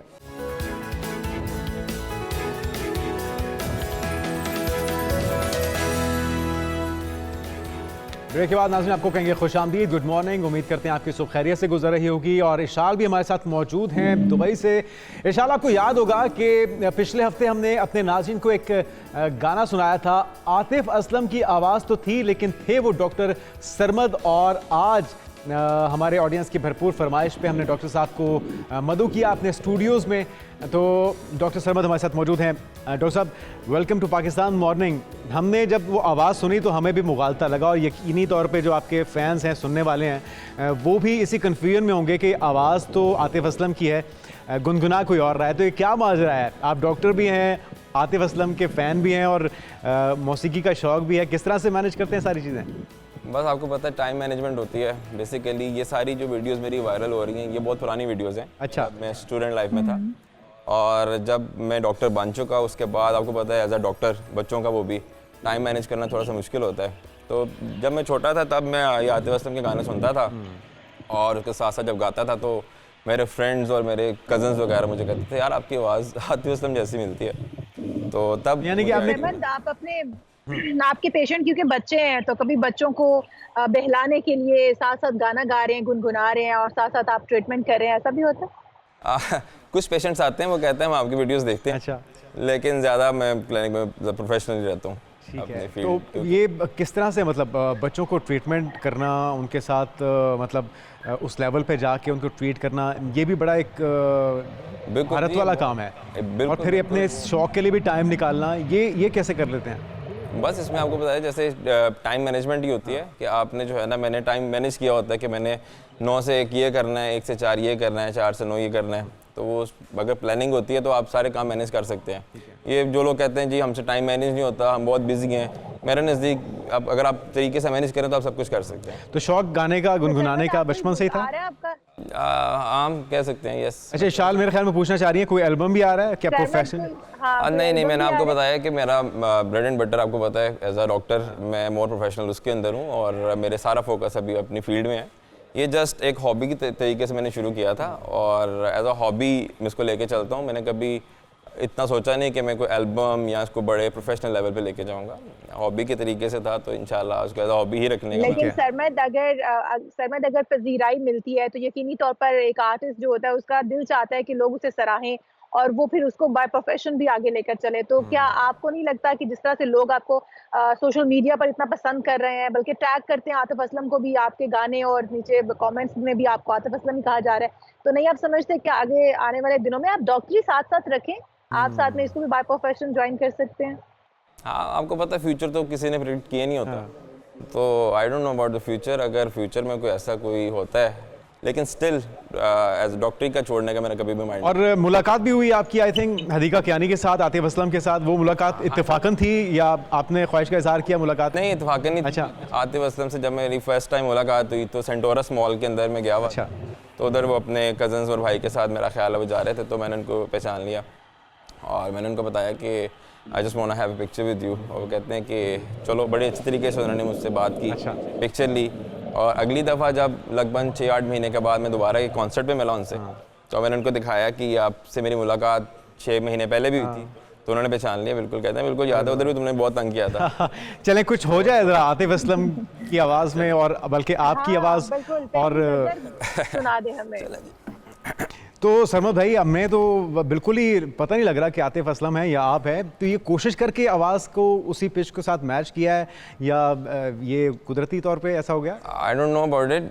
जब मैं से गा रहा हूँ, फॉर एग्जांपल मैंने आपको बताया जब मैंने पहली दफ़ा भी गाया था, तो मेरे जो कज़न्स थे उन्होंने मुझे तभी पॉइंट आउट किया था, लेकिन आपको पता फिर with the passage of time practice साथ साथ करते रहे, तो आई डोंट नो। और जब आपकी मुलाकात हुई आतिफ असलम के साथ, तो उस वक्त भी मौका मिला कुछ गुनगुनाने का उनके सामने? उनको पता है कि आपकी आवाज़ इतनी ज़्यादा मिलती है? एग्जैक्टली, उन्होंने मेरी इंस्टाग्राम पे एक वीडियो लाइक की हुई है। अच्छा। और मेरे फ्रेंड ने भी एक वीडियो पोस्ट की थी, उन्होंने उसकी भी वीडियो लाइक की थी। और जब उनको बिल्कुल आइडिया है, और मेरी इनसे जब बात हुई थी मैंने उनको बताया था, कहते मुझे पता है तुमने जो है ना, मैंने तुम्हें, उनको ये भी पता था कि उन्होंने वीडियो लाइक की हुई है। अच्छा। कहा था तुम्हारी मैंने 2 वीडियोस ऑलरेडी लाइक की हुई हैं। तो अगर कोई ऑफर आ जाए आपको, क्या इरादा है? कुछ उसको संजीदगी से लेंगे या बिल्कुल भी इतना टाइम नहीं निकाल पाएंगे? पाकिस्तान के अंदर से कहीं इंडिया से आ जाए अगर? हाँ जी जी जी, इंशाल्लाह अगर कोई ऑफर वगैरह आती है तो आई कंसिडर, बिकॉज आपको पता है फ्यूचर का तो पता नहीं है, लेकिन अभी के लिए मेरा ऐसा कोई प्लान नहीं। अच्छा, जिस तरह अभी आगाज़ में इशाल ने भी कहा था कि बच्चे अगर फरमाइश कर दें, तो हम वीडियोस भी ऐसी बहुत सी देखते हैं, मूवीज़ के अंदर भी होता है कि डॉक्टर गुनगुनाते हुए बच्चों को इंजेक्शन लगाते हैं, तो कोई ऐसी नौबत आई कि बच्चा मान रहा हो, जिद कर रहा हो? एक्चुअली असल में टाइम वहाँ पे इतना होता नहीं है, क्योंकि बहुत सारे पेशेंट्स होते हैं और उनको मैनेज करना। और अगर एक बार आपने गुनगुना दिया तो फिर फरमाइशें बढ़ती जाएंगी। फिर वो आपको पता है बच्चे शरारती बहुत होते हैं। अच्छा सरमद भाई, क्या आपको लगता क्या है कि पाकिस्तान के अंदर टैलेंट तो बहुत सा है, लेकिन उसे सही प्लेटफॉर्म नहीं मिल पाता, इसी वजह से लोगों को सरहद पार जाके अपना जो टैलेंट है, हुनर है, उसको निखारने की ज़रूरत पड़ती है, मूवीज़ करने की ज़रूरत पड़ती है? बिल्कुल ऐसे ही है जी। टैलेंट जो है वो पाकिस्तान में आपको पता है कि जितना टैलेंट नॉर्मल होता है वो ज़्यादा चलता है। फॉर एग्जांपल अगर आप इंफोटेनमेंट, जैसे मैं आपको बता रहा था अभी थोड़ी देर पहले ऑन एयर जाने से पहले, कि मैं अपना यूट्यूब चैनल को चला रहा हूँ। अच्छा। और उसके अंदर मेरी जो नीश है वो इंफोटेनमेंट है। अच्छा। इन्फॉर्मेशन के साथ एंटरटेनमेंट। सिंगिंग का तड़का भी है उस चैनल में? नहीं, उसमें अच्छा। नहीं है। उस पर सिर्फ जो है ना, मेरी कोशिश ये होती है कि लोगों को कुछ ऐसी बात बताई जाए जिससे उनकी ज़िंदगी में पॉजिटिविटी या वैल्यू ऐड की जाए। तो मेरे फादर जो हैं वो मुझे बड़ा इस मामले में सपोर्ट करते हैं और मुझसे जो है मैं उनसे काफ़ी चीज़ें सीखता हूँ। तो लेकिन वही बात है कि टैलेंट की यहाँ पे उतनी कदर नहीं है, ठीक है ना, क्योंकि यहाँ पे आप जो है ना, जितनी आप टिकटॉक वगैरह आप देखते हैं कि लोग बस जो जा रहे हैं, जो इधर उधर की बातें कर रहे हैं, बस वही वायरल चली जाती हैं उनकी बातें, लेकिन जो अच्छे तरीके से काम कर रहे हैं उनकी रीच इतनी नहीं होती। अच्छा, आप बता रहे थे कि ये जो वीडियोस वायरल हुई हैं ये काफ़ी साल पुरानी है, 2015-16 की है। एग्जैक्टली। जब तो इतना अरसा ये वीडियोस कहाँ छुपी रही, फिर अभी एकदम से मंजर आम पर कैसे आ गई? I don't know about it, but ये आपकी चैनल से ही जो है ना मुझे रीच मिली है। और 2015-16 में जब मैं एक 3rd-4th ईयर में मेरा ख्याल है मैं होऊंगा। अच्छा। तब मैं यूज़ करता था, तब मैं परफॉर्म भी करता था अपने कॉलेज का एक सिंगर। अच्छा। के नाम पे मशहूर था। और तब मुझे ऑफर्स भी आती थी, मैं दूसरे कॉलेजेस में भी जाके परफॉर्म करता था, मेरा एक बैंड भी अच्छा। था। बट आफ्टर आपको पता है कि MBBS के बाद मसरूफियत बढ़ गई, टाइम ही नहीं निकाल पाते। बिल्कुल। इशाल मेरे ख्याल में हमारे साथ फिर से मौजूद हैं। इशाल, आप क्या पूछना चाह रही थी? मैं यही पूछना चाह रही थी जैसा समझ से कि अगर आप ये कह रहे हैं कि क्योंकि आर्टिस्ट हमारे यहाँ बहुत जेलसी फील करते हैं, जिस तरह से आतिफ असलम इनको बड़ा अप्रिशिएट कर रहे हैं, और क्योंकि लगता ही है ना कि आर्टिस्टों को कि हमारी जगह ले लेंगे आने वाले, आपको बड़ी अप्रिसिएशन मिल रही है, ये एक तो बड़ी अच्छी बात है और हम अप्रिशिएट करेंगे आतिफ असलम साहब को भी कि वो आपको इतना इंकरेज कर रहे हैं। तो जब किसी बड़े आर्टिस्ट के साथ नाम जोड़ा जाता है सर में, तो कैसी फीलिंग्स होती हैं कि आपको कहा जा रहा है कि यार तुम तो बिल्कुल आतिफ असलम की तरह गाते हो? देखिए जी, मिक्स फीलिंग्स होती हैं। कई दफ़ा अच्छा भी लगता है कि इतने जो है वो ऑलमोस्ट पूरी दुनिया के बहुत बड़े सिंगर हैं, वो पूरी दुनिया में परफॉर्म करते हैं। लेकिन कई दफ़ा मुझे अब आके जो ये तब अच्छा लगता था जब मैं स्टूडेंट था। अब आके होता है कि आपको अपनी पहचान होनी चाहिए, अपनी पहचान होनी चाहिए और अपनी आपकी आवाज़ होनी चाहिए और अपनी तरीके से आपने अपनी बात को समझाना होता है। इस वजह से मेरा इससे रुझान थोड़ा कम होके और YouTube के ऊपर मैं जो वैल्यू तो डॉक्टर घर वालों का रिस्पांस क्या होता है? खुश होते हैं? भी चला पा रहे हैं, घर वाले मेरे बहुत सपोर्टिव हैं माशाल्लाह से और खुश होते हैं हमेशा मुझे सपोर्ट किया उन्होंने। YouTube चला रहे हैं, अगर आप थोड़ी सी आवाज़। YouTube के लिए टाइम इतना निकाल रहे हैं तो क्यों नहीं आप अपने प्रोफेशन के लिए, मतलब इसकी शौक को भी लेकर आगे चलते, क्यों नहीं इसके लिए भी थोड़ा सा टाइम निकालते? क्योंकि हमारी ऑडियंस जो है वो शायद चाहती है कि उनके सोशल मीडिया पर कमेंट से लगता है कि वो चाहती है कि आप आने वाले दिनों में अपनी डॉक्टरी को साथ साथ रखें, साथ साथ गाएं भी, कोई ऐसे फ्यूचर प्लान? इंशाल्लाह जी, वो मेरे आपको पता है प्लान्स हर वक्त चेंज हो रहे होते हैं। मैं सोच रहा होता हूँ इन सारी मामलों के ऊपर, तो इंशाल्लाह ज़रूर इन फ्यूचर में कुछ करूँगा इंशाल्लाह इसके ऊपर। नहीं, मेरे ख्याल में जाते जाते एक और गाना हो जाए सरमद भाई, जो आपकी पसंद का हो। अच्छा चले। आतिफ असलम का जो भी आपको लगता है सबसे अच्छा गाना। बहुत खूब, ज़बरदस्त। तो प्रैक्टिस करते हैं, कोई रियाज भी करते हैं या इनबिल्ट क्वालिटीज़ हैं सारी? ये जब मैं इन प्रैक्टिस था, जब अपलोड करता था फ्रीक्वेंटली, तब मैं प्रैक्टिस करता करनी पड़ती थी। परफॉर्म। और वो अब टिपिकल जो हमारे मौसीकार होते हैं, सुबह उठ के फजर के बाद नहीं उस तरह का सिलसिला नहीं हुआ। तो किस टाइम प्रैक्टिस करते हैं? जब टाइम मिल जाए? ऐसे बस गाड़ी में ड्राइव करते हुए, आपको पता है। और अच्छा, मोस्टली हमारे जो सिंगर्स हैं वो बाथरूम सिंगर भी रहे हैं। वो गुनगुनाना और प्रैक्टिस करना, वो उसके लिए एक सेशन वो चलता है। तो आपकी भी ऐसे कोई प्रैक्टिस रही? नहीं, ऐसी तो नहीं रही, लेकिन जनरली दोस्तों ने फीडबैक दिया। एग्जैक्टली, आपकी आवाज़ मैं गाड़ी चलाते हुए, आपको पता है, कहीं फारिग बैठे हुए अकेले, या जब मैं बहुत खुश होता था तब मैं गाता था। लेकिन ऐसे एक टाइम निकाल के ये प्रैक्टिस और ये रियाज है, ये डॉक्टर साहब बहुत बहुत शुक्रिया और हमारी बेस्ट विशेस आपके साथ हैं जी। इशाल क्या कह रही हैं, दोबारा बताइएगा। किस एज से पता चला था इन्हें कि ये सिंगर बन सकते हैं या इनके अंदर ये क्वालिटीज मौजूद हैं? किस उम्र में इन्हें किस उम्र में पता लगा आपको? जी, जब मुझे लोगों ने कहना शुरू किया, जब मैंने इंस्टाग्राम, मेरे कज़न ने मुझे आइडिया दिया था कि आज से 10-15 साल पहले की बात है कि आप इंस्टाग्राम के ऊपर ना अपनी वीडियो अपलोड करें। जब मैंने पहले वीडियो अपलोड की, उससे पहले मुझे लगता था शायद मुझे लगता है, लेकिन जब लोगों का फीडबैक आना शुरू हुआ और फिर आपको एतमाद आया कि नहीं वाकई मुझे लगता है कि चलें जाते जाते अगर वन लाइनर हो जाए, मशहूर ज़माना गाना आतिफ असलम का, अब तो आदत सी है। अच्छा चले। बहुत अच्छे, बहुत खूब। इस प्रोफेशन को अपने जो चाइल्ड स्पेशलिस्ट आप हैं, बच्चों के डॉक्टर हैं, उसके साथ साथ मेरे ख्याल में जो इशाल बात कर रही हैं, अपनी सिंगिंग के जो टैलेंट है उसको छुपाइए नहीं, उसको और बढ़ाइए। और आपके फैंस, आपके सुनने वाले भी चाहते हैं। आपकी तशरीफ़ का बहुत शुक्रिया डॉक्टर साहब, हमारे साथ मौजूद थे। बहुत शुक्रिया नाज़रीन, ये है वो पाकिस्तान के अंदर मौजूद छुपा हुआ टैलेंट जो कि उभर के सामने आता है और हमारी कोशिश होती है कि इस टैलेंट को आपके सामने उभार के लेकर आएँ। और भी बहुत से दिलचस्प इशूज़ हैं, टॉपिक्स हैं जिस पर बात होगी। एक ब्रेक के बाद हमारे साथ रहिए।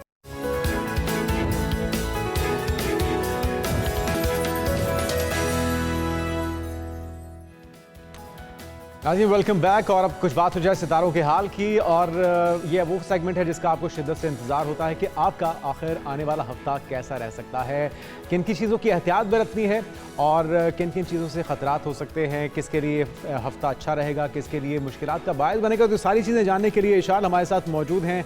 उनसा शाह साहब, आप क्या पूछना चाहेंगे आप उनसे?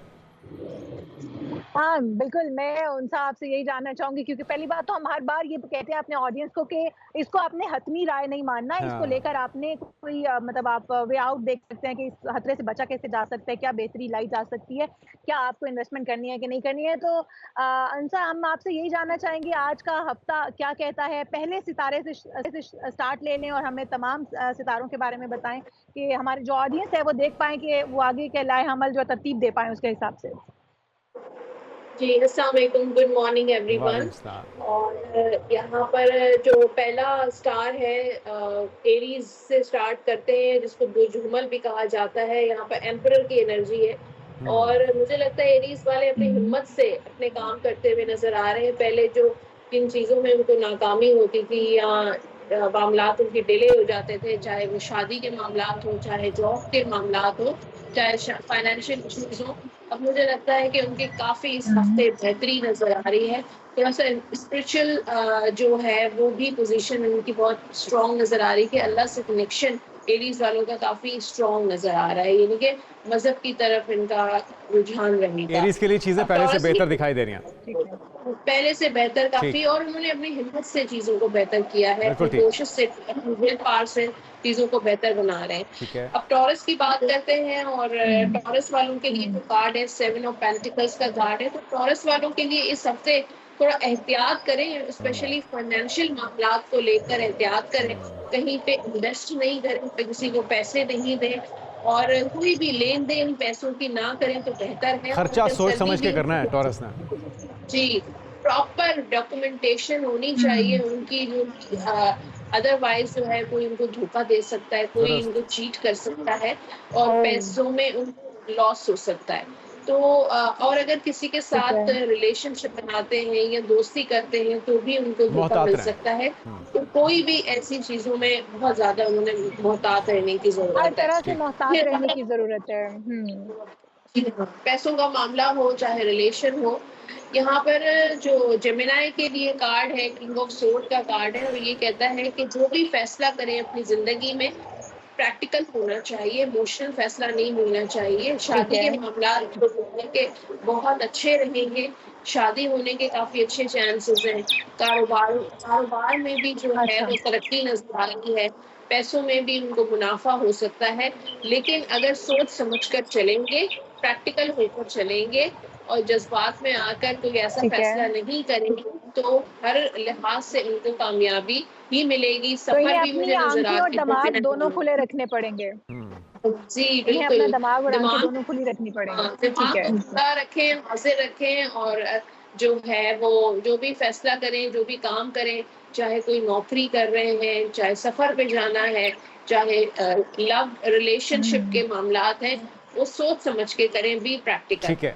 जेमिनी के बाद जो है वो कैंसर की बात करते हैं। यहाँ पर 2 ऑफ वॉन्ड्स, कैंसेरियंस आने वाले हफ्ते में थोड़ा सा जैसे कंफ्यूज हैं, कोई फैसला नहीं ले पा रहे हैं, हो सकता है 2 ऑप्शन फैसला साजी में मुश्किलात पेश आ रही हैं उन्हें। जी बिल्कुल जी। तो जैसे 2 मामलात इनके रहेंगे, यानी 2 ऑप्शंस रहेंगे जी।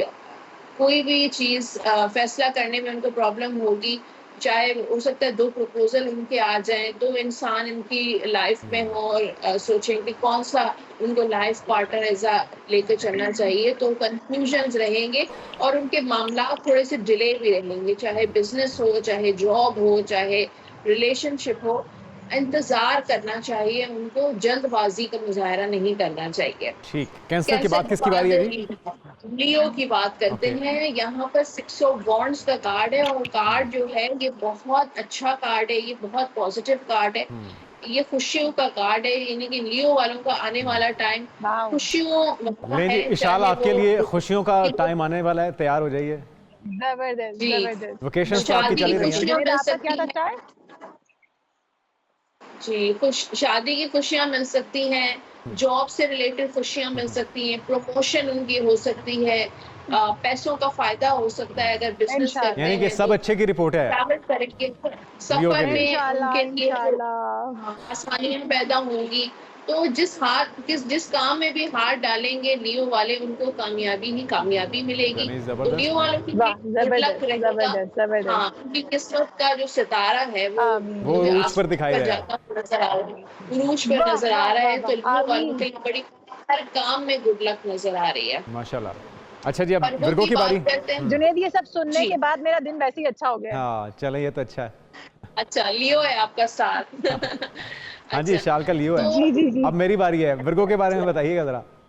जी देखिए, वर्गो के लिए जो कार्ड है फूल का कार्ड है और बिगिनिंग्स का कार्ड है, नया काम, नया आगाज, हर चीज का। अगर पास्ट में आपके कुछ प्रॉब्लम्स थे, जैसे पैसों से रिलेटेड मसले हो, या रिलेशनशिप में ब्रेकअप हो चुका हो, या आपको नुकसान उठाना पड़ा हो, सफर ना हो रहा हो, तो अब आगाज मुझे लग रहा है कि नए सिरे से अपनी जिंदगी का आगाज करें। न्यू बिगिनिंग्स नजर आ रही हैं, कोई नई जॉब हो सकती है, नया रिलेशनशिप बन सकता है, और ट्रैवल के बहुत अच्छे चांसेस हैं वर्गों के लिए। तो ये कि अगर पास्ट को छोड़कर पास्ट को लेट गो करें जुनेद और आपके लिए भी बहुत आगे अच्छा की है। तरफ बढ़ें। पास हाँ, अगर वो छोड़ कह रहे दें हैं तो कि आपका नया भी आने आगाज वाला करें। फ्यूचर बड़ा सुनहरी नजर आ रहा है। हाँ, हाँ, पास करें अपने और नहीं जुनेद, और ये भी एक है, नई नौकरी के साथ। मौके नए मिल सकते हैं, दागे मुफारकत भी देके जा सकते हैं। नहीं ऐसा अभी नई कुछ नहीं होने लगा। अपॉर्चुनिटीज, न्यू ऑप्शंस आ सकते हैं और एक्सप्लोर करें ठीक। अपनी लाइफ को नए सिरे से और पास्ट को भूल जाएं। पास्ट में जो भी हुआ वो हुआ, उसको छोड़कर और आगे की तरफ नए बढ़ें। और बेहतर आगाज की तरफ बढ़ें। बिल्कुल ठीक। अगला सितारा। ठीक है। अब लिब्रा की बात करते हैं। बुर्ज मीज़ान जिसको कहा था, यहाँ पे व्हील ऑफ फॉर्चून का कार्ड है, ये भी गुड लक का कार्ड है। ठीक है। आस पास मुझे लगता है लिब्रा वालों के काफी नेगेटिविटी रहती है, यानी कि हसद, नजरे बद, बहुत ऐसे लोग हैं जो उनको नुकसान पहुंचाने की कोशिश करते हैं, पैसों के लिहाज से, रिलेशनशिप के लिहाज से। लेकिन मुझे लगता है कि किस्मत उनका साथ देगी लिब्रा का।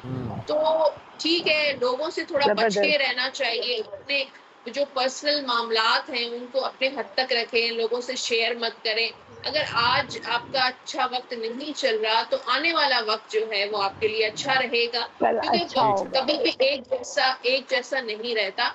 तो अप डाउन मुझे लिब्रा वालों का नजर आ रहा है कि अप डाउन चलता रहेगा, तो कुछ अच्छा कुछ बुरा, लेकिन ये कि ओवरऑल किस्मत आपका साथ देगी हर काम में। चाहे आप सफर पर जाना चाहें, चाहे आपकी शादी के मामलात हो, चाहे आपके कारोबार के मामलात हो, आपके लिए इंशाल्लाह बेहतर होगा।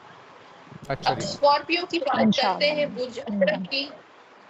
स्कॉर्पियो के लिए 3 ऑफ पेंटिकल्स। स्कॉर्पियो वाले आने वाले टाइम में बहुत सोशलाइजिंग कर रहे हैं, दोस्त बना रहे हैं और जो है नए नए लोगों के साथ मुलाकातें कर रहे हैं। ट्रैवल पर स्कॉर्पियो इस वक्त बहुत जाना चाह रहे हैं, बैरून मुल्क के लिए तलाश कर रहे हैं, रोजगार तलाश कर रहे हैं स्कॉर्पियंस। तो उनकी ख्वाहिश जो है वो धीरे धीरे पूरी होगी। थोड़ी सी रुकावटें मामलात में आएंगी, लेकिन इंशाल्लाह उनको कामयाबी जरूर मिलेगी। सही। कभी भी ये मत सोचें कि आप मेहनत कर रहे हैं और उसका फल आपको नहीं मिलेगा। जो भी आप कोशिश करेंगे, मेहनत करेंगे, उसका फल जरूर मिलेगा, चाहे थोड़ा सा डिले ही हो सके। तो आने वाला टाइम जो स्कॉर्पियंस के लिए भी अच्छा रहेगा, लेकिन पेशेंस यानी कि सब्र आपने करना है, जल्दबाजी नहीं करनी है। और स्कॉर्पियो के बाद सेजिटेरियस की बात करते हैं। यहाँ पर सेजिटेरियस 2 ऑफ पेंटिकल्स का कार्ड है, तो ये भी कंफ्यूज नजर आ रहा है। सेजिटेरियस आने वाले टाइम में डिसाइड नहीं कर पा रहा है, कोई फैसला नहीं ले पा रहा है कि क्या करना चाहिए, जॉब करनी चाहिए, नौकरी करनी चाहिए, रिलेशनशिप में कंफ्यूजन्स हैं, शादी में कंफ्यूजन्स हैं। जो लोग सिंगल हैं, किसके साथ शादी करनी चाहिए, क्या मतलब फैसला नहीं ले पा रहे हैं किसी भी लिहाज से। कोई कारोबार शुरू करना चाहते हैं लेकिन डरते हैं कि लॉस ना हो जाए, बैरून मुल्क जाने के लिए भी कंफ्यूज है, तो आगे एक्शन नहीं ले पा रहे हैं, बस कंफ्यूजन ही उनके माइंड में रहेंगी। अब कैप्रिकॉर्न की बात करते हैं। कैप्रिकॉर्न वालों के लिए जो कार्ड है वो डेविल का कार्ड है। तो कैप्रिकॉर्न अपनी मर्जी चलाने का मालिक है। एक तो कैप्रिकॉर्न वैसे ही जो है बड़ा जिद्दी उसका होता है, अर्थ उसका एलिमेंट होता है, अपनी चलाता है। तो डेविल की एनर्जी हर चीज में जो है ना, कैप्रिकॉर्न कहेगा कि बस मैं किसी और की नहीं सुनते। हाँ, किसी और की नहीं सुननी है।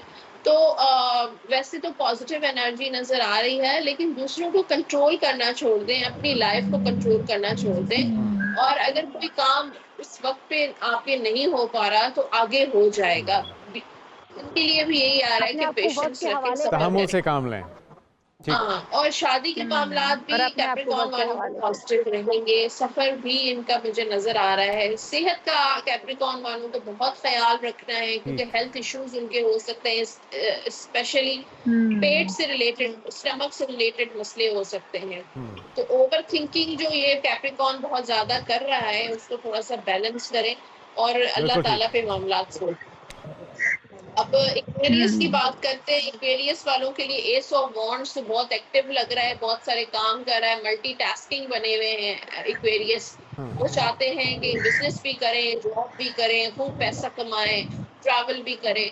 तो ये एक अच्छा टाइम है, बिगिनिंग्स नजर आ रही है नए सिरे से। अगर जो लोग नाउम्मीद हो चुके थे अपने फ्यूचर को लेकर, उनके लिए, जो लोग स्टडी कर रहे हैं, एजुकेशन ले रहे हैं, उनके लिए बेहतरीन मौके नज़र आ रहे हैं, बाहर स्कॉलरशिप्स उनको मिल सकती हैं और ठीक है। जो भी काम कर रहे हैं मुझे लगता है बड़ी एनर्जेटिक नज़र आ रहा है।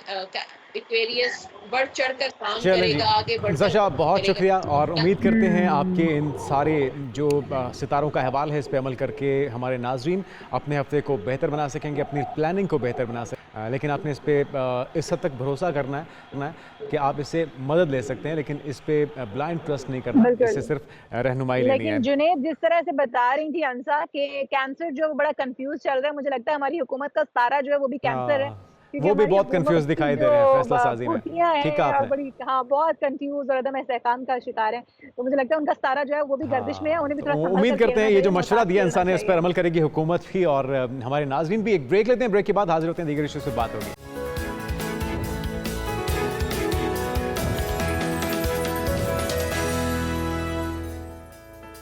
नाज़रीन वेलकम बैक। बात कर लेते हैं नाज़रीन आज के अपने आखिरी मेहमानों की, जो कि खैबर पख्तूनख्वा के ज़िला जनूबी वज़ीरिस्तान से ताल्लुक़ रखते हैं। दो भाई हैं जिन्होंने अलग अलग आलमी रिकॉर्ड्स कायम कर लिए हैं। एक का नाम है अमीन और एक है अफनान, जिन्होंने अलग अलग रिकॉर्ड कायम किए हैं और Guinness book of world record में अपना नाम भी दर्ज करवा लिया है।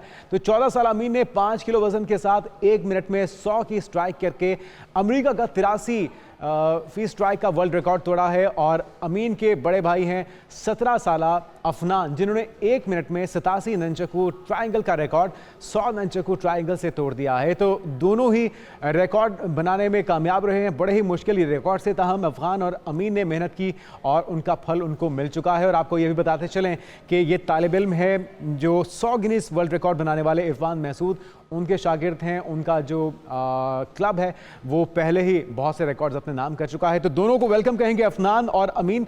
आप दोनों ने कमाल कर दिखाया, Guinness book of world record में अपना नाम दर्ज कराया। कितने अरसे की ट्रेनिंग थी, कितनी मेहनत हुई इस पे? पहले तो मैं आपका बहुत शुक्रगुजार हूँ कि आपने मुझे मौका दिया। मैं और मेरा भाई तकरीबन हमने 2020 में क्लब ज्वाइन की थी। इससे पहले हम फाइट की ट्रेन थे। अल्हम्दुलिल्लाह हम पाकिस्तान के नेशनल फाइटर है MMA में, बहुत अच्छी रैंकिंग है हमारी। फिर उसके साथ साथ हमने रिकॉर्ड पे भी फोकस किया। अल्हम्दुलिल्लाह आज मेरा दूसरा रिकॉर्ड है जो मैंने अमेरिका का तोड़ दिया और मेरा भाई का पहला रिकॉर्ड। अल्हम्दुलिल्लाह। वालेकुम अस्सलाम। पहले तो आपका बहुत शुक्रिया नहीं, कि आप आपने डिजर्व मुझे करते हैं मौका दिया। हमारा शुक्रिया बिल्कुल भी नहीं। आप दोनों को बहुत बहुत मुबारक हो इस ज़बरदस्त कोशिश के ऊपर और इसी तरह से जम के ना सिर्फ रिकॉर्ड बनाते रहिए बल्कि पाकिस्तान का नाम भी रोशन करते रहिए। तो इरफान महसूद जो आपके कोच भी हैं और बहुत से रिकॉर्ड्स भी अपने नाम कर चुके हैं, आपको ट्रेनिंग ही मोटिवेट ही इसलिए करते हैं वर्ल्ड रिकॉर्ड बनाया जाए? कितना मुश्किल होता है इसको चेज़ करना? जी बिल्कुल, मुश्किल तो बहुत होती है। हमारा सर इरफान महसूद हम पे बहुत ज्यादा मेहनत करते हैं। अल्हम्दुलिल्लाह सपोर्ट भी हमें बहुत ज्यादा करते हैं, फाइनेंशियली तौर पे भी और मोटिवेट भी करते हैं। तो वो रिकॉर्ड हमारे लिए देखते हैं और जो रिकॉर्ड इस तरह हो जो मार्शल आर्ट से रिलेटेड हो तो वो हमें देते हैं और फिर हम बनाते हैं। ज़बरदस्त। और किस तरह से राब्ता पहले आपकी तरफ से किया गया Guinness book of world record की मुंतज़मीन के साथ कि आप इस मुकाबले के लिए तैयार हैं? और किस वक्त, किस दिन, किस मौके पर हुआ ये वर्ल्ड रिकॉर्ड बनाने का इवेंट जो था, कहाँ पे मुनक़्क़िद किया गया था? ये इसका अपना वो प्रोसेस होता है। पहले तो हम देखते हैं कि ये रिकॉर्ड हमारा क्लब में जो लड़का होता है कि कौन ये कर सकता है। तो फिर हमारा जो कोच इरफान मसूद है तो वो पहले लड़कों को चेक करता है। उसके बाद जो रिकॉर्ड के लिए तैयार होते हैं फिर सर इरफान उसके लिए एप्लीकेशन भेजते हैं। जब एप्लीकेशन आ जाती है उसके बाद हम वीडियो बनाते हैं। फिर इसमें तकरीबन 4-5-6 महीने लगते हैं, उसके बाद ये रिकॉर्ड निकल आते हैं। ठीक है। अच्छा अफनान और दूसरे का नाम है आपका अमीन, मैं आप लोगों से जानना चाहूंगी कि कितनी देर प्रैक्टिस करते हैं, क्योंकि वर्ल्ड रिकॉर्ड कायम करने के लिए बहुत बहुत देर तक आपको मेहनत करनी पड़ती है, प्रैक्टिस करनी पड़ती है, फिर बनता है। तो कितनी देर, कितना टाइम निकालते हैं आप? तकरीबन हम ज्यादातर फोकस हमारी सुबह के टाइम पे होती है रिकॉर्ड बनाने में। फिर असर के टाइम क्योंकि हम अपनी फाइट की ट्रेनिंग पे ज़्यादा फोकस करते हैं, तो सुबह तकरीबन घंटा 1.5 घंटा हम सिर्फ रिकॉर्ड पे प्रैक्टिस करते हैं और ये लगातार तकरीबन 4-5 महीने हम यही प्रैक्टिस करते हैं। उसके बाद हमारा चले रिकॉर्ड माशाल्लाह अमीन और अफनान, अब आपको एक बार फिर से बहुत बहुत मुबारक हो। इसी तरह जम के प्रैक्टिस करते रहिए, रिकॉर्ड्स बनाते रहिए और पाकिस्तान का नाम रोशन करते रहिए। आगे बढ़ते नाज़रीन, और आखिर में बात हो जाए उस वायरल वीडियो और तस्वीर की जो कि एक मुसव्विर की थी, एक आर्टिस्ट की थी। 2017 में एक एग्जीबिशन में फेयर हॉल के अंदर जिस वक्त वो तस्वीर उस एग्जीबिशन में मौजूद थी, जिस वक्त एग्जीबिशन ख़त्म हुई तो सैफ़ी सुमरो जो कि आर्टिस्ट हैं उनसे ये कहा गया कि जी आपकी पेंटिंग्स गायब हो गई हैं या चोरी हो गई हैं मुंतज़मीन की तरफ से। और फिर 2024 में एक ड्रामे के अंदर ये पेंटिंग्स मंजर-ए-आम पर आती हैं और वो ख़ुद देखकर हैरान रह जाते हैं कि ये आखिर माजरा क्या है। तो हमारे साथ मौजूद हैं सफदर अली जो कि सफ़ी सुमरो आर्टिस्ट के नाम से मशहूर हैं। आपको वेलकम कहेंगे सफदर। ज़रा कुछ अपनी ज़ुबानी बताइएगा कि कितना बड़ा आपके लिए ये शौक़ था कि वो आपकी गुमशुदा पेंटिंग्स जो कि आपको बताया गया था कि गायब हो चुकी हैं, गुम हो चुकी हैं और एक ड्रामे के अंदर आपको मिलती हैं, अभी तक फिर दोबारा आपसे रब्ता किया गया इंतज़ामिया की तरफ से या आपने किया हो कि आखिर ये माजरा क्या है? सर असल में ये मेरा थीसिस वर्क था फाइनल ईयर का, तो मैंने फाइनल ईयर में थीसिस में तकरीबन 16 से 17 पेंटिंग मैंने बनाई थी और मेरा टॉपिक था इनोसेंट फेसेस, मासूम चेहरों के ऊपर जो है ना मेरी थीसिस बनाई गई थी। और आपको तो ज्यादा पता होगा कि थीसिस कितनी मुश्किल से बनती है और कितनी रिसर्च के बाद बनती है और कितनी मेहनत होती है। तो उस थीसिस में से मैंने 2 पेंटिंग फेरियर हॉल के अंदर मैंने पेंटिंग भेजी थी, सबमिट करवाई थी और पार्टिसिपेट किया था। तो एग्जीबिशन तो हो गई, एग्जीबिशन के बाद तो उस इंतजामिया का कहना था कि हम माजरत चाहते हैं, आपकी पेंटिंग गायब हो गई है, अब हम क्या कर सकते हैं। मैंने वो पेंटिंग छोड़ दी। उन्होंने कहा था कि आपके साथ 2-3 और भी आर्टिस्ट हैं तो जिनकी पेंटिंग गायब है। तो मैंने उस पेंटिंग को छोड़ दिया। मैंने कहा जब 2-3 आर्टिस्ट और भी हैं वो भी आवाज नहीं उठा रहे तो मैं अकेला क्या कर सकता हूँ, मेरी कौन सुनेगा। तो 2017 वाली पेंटिंग मैंने छोड़ दी। ये तो कुदरत थी मेरे रब की। जब मैं ड्रामा देख रहा था उस ड्रामे के सीन में जब मैंने अपनी पेंटिंग पहचानी, फिलहाल तो मैं हैरान रह गया कि ये मेरी पेंटिंग इतने बड़े ड्रामे में और इतने बड़े चैनल के अंदर। फिलहाल तो मैं खुशी भी मुझे हुई और दुख भी मुझे बहुत हुआ। दुख इस बात का हुआ कि फेरियर हॉल वालों ने मुझसे झूठ बोला और मुझसे फराड किया कि आपकी पेंटिंग गुम हो गई है। बाद में पता लगा कि आपकी पेंटिंग के ऊपर इन्होंने कितनी बड़ी रकम कमाई है। अच्छा सफ़ी आपके इल्म में होगा कि कभी तुम जो ड्रामा सीरियल है जिसके अंदर आपकी ये पेंटिंग मंजर आम पर आई हैं, आपको भी पता चला कि वो चोरी नहीं हुई थी बल्कि फेयर हॉल की इंतजामिया की मिली भगत से वो गायब की गई थी। तो उनका एक मौक़िफ़ आया कि हमने तो प्रोडक्शन हाउस के ज़रिए प्राइवेट उस जगह को हायर किया था, हमारी हमदर्दियाँ सफ़ी के साथ हैं लेकिन हमारा इससे कोई लेना देना नहीं है। तो आपको क्या लगता है ये सारा किया धरा फेयर हॉल की इंतजामिया का है? कौन मुबैना तौर पर इसमें मुलविस हो सकता है? आपके पास क्या इन्फॉर्मेशन है? सर मैं तो रिस्पॉन्सिबिलिटी जो है ना फेरियर हॉल के ऊपर दूंगा क्योंकि मैंने उनको दी थी पेंटिंग, उनकी ऑफिस में खुद सबमिट करवाने गया था। ये तो उनकी रिस्पॉन्सिबिलिटी है, अभी क्या करे आगे। वो मुझे जैसे मैंने पेंटिंग दी थी तो उनको वैसे ही मुझे उसी हालत में वापस करनी जब सेल नहीं हुई तो मैं तो उनके ऊपर ही लगाऊंगा सर ये। अच्छा अब आपका मुतालबा क्या है सफ़ी, क्या होना चाहिए? यकीनी तौर पे जिम्मेदारी तो फेयर हॉल और उनकी इंतजामिया की ही बनती है। जी सर मैं बिल्कुल फेरियर हॉल की इंतजामिया को मेंशन करूंगा कि मैंने उनको पेंटिंग पहुंचाई थी, उन्होंने एग्जीबिशन क्रिएट कराई थी और मैं उनसे ही पेंटिंग लूंगा। और इन्होंने एयरवाइज से भी कितनी बड़ी भारी रकम जो है ना इन्होंने वसूल की है। हालांकि उस गैलरी में भी ये इलीगल पेंटिंग लगी हुई थी और लीगल नहीं थी। इसका आर्टिस्ट ऑनर में और अफनान अभी तक किसी हुकूमती शख्सियत ने आपसे राब्ता किया हो? माशाल्लाह, तो उनको अभी तक किसी हुकूमती शख्सियत ने आपसे राब्ता किया हो, आपको इंसाफ की फराहमी की यकीन दहानी करवाई गई हो? नहीं सर फिलहाल तो किसी इदारे से कोई राब्ता वगैरह नहीं हुआ, पर जरियों के मूजिब जो मुझे पता लगा है कि वो अभी फेरियर हॉल वाले बोल रहे हैं कि पेंटिंग हमारे पास पड़ी है, आप लेकर जाएं। मैंने बोला हम पेंटिंग तो लेंगे और हम 7 साल का जो आपने रखा है इतना अरसा गुजर गया है तो यकीनी तौर पे ये जुर्माना भी उन पर आयत होना चाहिए। सफदर अली हमारे साथ का बहुत शुक्रिया। और ये जो वाक़या है काबिल मज़म्मत भी है और काबिल अफसोस भी है कि अगर आप जो इस तरह का टैलेंट है, जो यूथ है जो अपनी मेहनत से अपना टैलेंट मंज़र-ए-आम पर लेकर आते हैं, उनकी हौसला अफजाई की जाए, ना कि उनकी पेंटिंग्स को यूँ से हथिया लिया जाए। सबदर्दी उम्मीद करते हैं कि इंतज़ामिया होश के नाखून लेगी और ना सिर्फ आपकी पेंटिंग आपको वापस करेगी बल्कि इसका जो जुर्माना उन पर आयद होता है वो भी आप तक पहुंचाया जाए। नाज़रीन, आज के ये अहम इशूज़ थे जिस पर हमने बात की। कल आपसे मुलाकात होगी ईद मिलादुन्नबी स्पेशल में। अपना बहुत ख्याल रखिएगा। अल्लाह हाफ़िज़।